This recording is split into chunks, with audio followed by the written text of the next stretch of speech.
a good cry all the way home, because I'll say, why did they? Why couldn't she? But I have enough trust in God that he has his reasons, and I have to believe that that's what keeps me going. But even talking about it now, you sort of get some sense of fulfillment by giving back. Oh yes, I mean I went to a halfway home, rehab, in Falmouth, and the way the girls come up and they hugged me, and you knew it came from their heart, and thanked me for coming. And I heard one girl say to another one who was both staying there, I never knew we affected our family that way. So I believe that alcoholics and family members need to entwine, to listen to each other, because too many people go to AA, Al-Anon, Alateen, and they keep it behind closed doors what they're talking about, when I believe that family needs to come together to talk about it, because my daughter could not talk to me, and I lost her with all these questions that I'll never have answered. Any more questions? Yeah. Hi, my name is Susan Chernilo.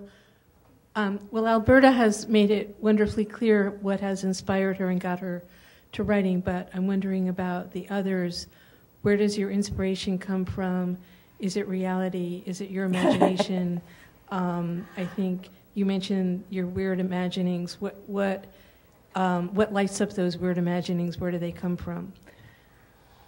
I would say about 20 years ago I was having some personal issues. I was in the grips of getting a divorce, and I'm not the kind of person that chases the guy, I can't be bothered with that. So I took all that anger and the bitterness and all that, and I just started writing a couple of pages, a couple of paragraphs, let it go. And finally, when I was divorced, everything just came together, and I was able to exercise not just the bad, but it almost inhale the good of life. And I took that and I infused it into my story, into the characters, and it was very cathartic for me to do that. Lift that book up. Which one? Pat, any one of your novels. Look how thick that book is. So she had a lot of issues, right? They're all in here. She's all words, full of words. See, Pat is, I always laugh at this. Pat will explain, you take a leaf, she'll break it down. You look at a leaf, the branch of the leaf, and she breaks it down to the nitty-gritty of it, which I love. I wish I could do that. But she's wonderful with words, wonderful. Any more questions? Yes. And for the audience out there who are viewing, our number, can we put the number up? The number to call is 617-708-3280 if you have a question. You might want to ask me a question. My name is Barbara Beckwith, and I wanted to ask Joyce. You said that the structure is unforgiving for a screenplay. So how do you keep the vibrancy of your story? I mean, doesn't it kind of constrict you, or did you feel confined by it, or what? No, I didn't feel confined by it, because I felt confined when I started writing plays. So I'd gone through that experience. And I have no higher purpose in writing. I mean, I started writing when I was a kid. I love the creative enterprise.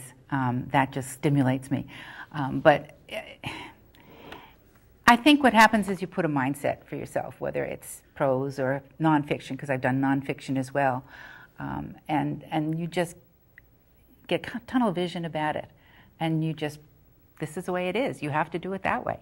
So it's easily adaptable. It's just a matter of, I went through, about a year. I mean, I'm a big reviser.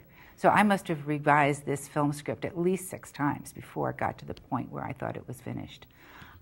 So it's in revision that you begin to learn some of the things that you are doing better and worse. Any more questions? Yeah. Sure, absolutely. This is Susan Chernilo again, and this question is for Alberta. you mentioned what works and what doesn't work in recovery programs, and that started me wondering, can you say a little bit about that? Well, Especially the what works. The book, I just want to show you the cover. I'm very proud of it. It's my first narrative nonfiction because I put it together, but I really don't call it my book because it's written by 34 alcoholic and drug addicts from all walks of life in the United States and Canada. The one thing I had to learn, in fact, this November will be 8 years that my daughter has died, and it's hard to divide yourself as a parent losing somebody, but I have learned, as painful as it is, no matter how much we feel for our children or whoever in the family is drinking, that we can only love and support them. They have to help themselves. And that's very hard to say, because it's hard to say as a mother, because we're supposed to be there to protect our children, even a father. But it'll take me a long time to accept it. I'm more comfortable with it now. There was a time I couldn't even talk about this. If I talked, I was a mess. But I had a small breakdown when I was living with my husband with his drinking, because we push our bodies and minds beyond what they can really take, because what we're trying to do is change that person. And we can't, no matter what the situation is. They have to want it. And that's what I really try to teach family when I go out and talk. If you can do that with love, but I also don't believe in they have to reach rock bottom. That I will never believe with from AA, because that was my husband and my daughter's death, was their rock bottom. I think we need to show them the love. You can say, I love you. I could say that to Willie, I love you, and mean it. But if I show her how I love her, then there's the difference. Show your child, you're going to go to the recovery programs with them. On ideas like that, show them that you're there to help them more so than to tell them. Thanks for the question. Do you think, when you were talking about it, do you think that there's a fine line between enabling and support? So where's that line? Where's that line? Like you're saying, tell them you love them. I think a lot of times we become enablers because we don't understand the line. See, the line I find hard is because when my daughter was at Gosnell in Falmouth, my husband and I went to see her, and she would not open up to us. And the Patient Privacy Act gives anybody 18 and over that right. So we couldn't even get into counseling with her. So I couldn't get beyond that line to try to help her. But what I regret is actually not just sitting alone with my daughter and putting my arm around her. Not that I never did. I don't want to sound like a cold person.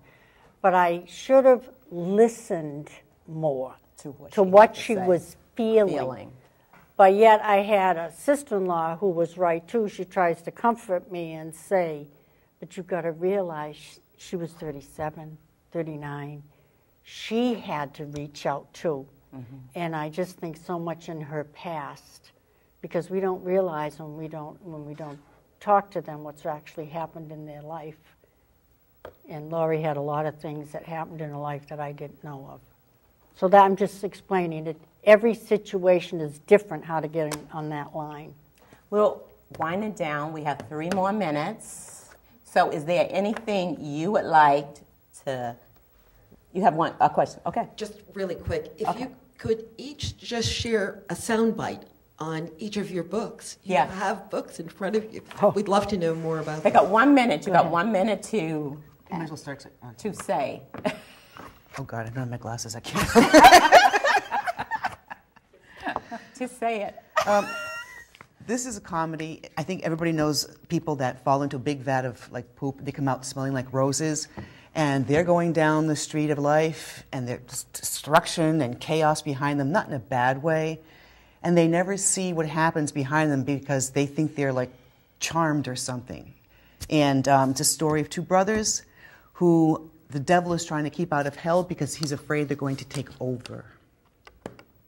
And God don't want him and the devil don't want him. Neither one want him. Such a dilemma. I love that book. Great book.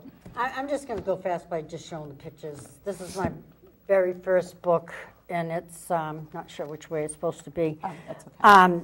It's about my father, who was a brigadier general. This is the first book that started me writing with a grief with his death. And I start to realize that I didn't take the time to get to know this great man, and I wanted to leave it to my family. And then he wanted to go to Magicoria, where miracles are happening to be cured, so I went for him.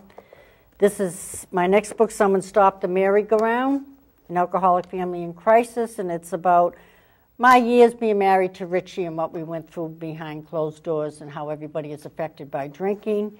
And then this book followed the sequel, Please God Not To, and it's about losing my daughter and her struggle, trying to go into rehabs and only falling back to her drinking. And this is the last one, written by the alcoholics, what is and what isn't working for the alcoholic and addicts. Joyce, quickly. I've actually done 6 books, and so they are, 4 of them are mysteries, 2 are not. One of them was nominated for National Book Award. Didn't win. But the film script was based on my first book, which is called Juckets, which is a murder mystery, and it's set in southeastern Massachusetts. But you can go to my website, www.joycewalsh.com. You'll see the whole thing.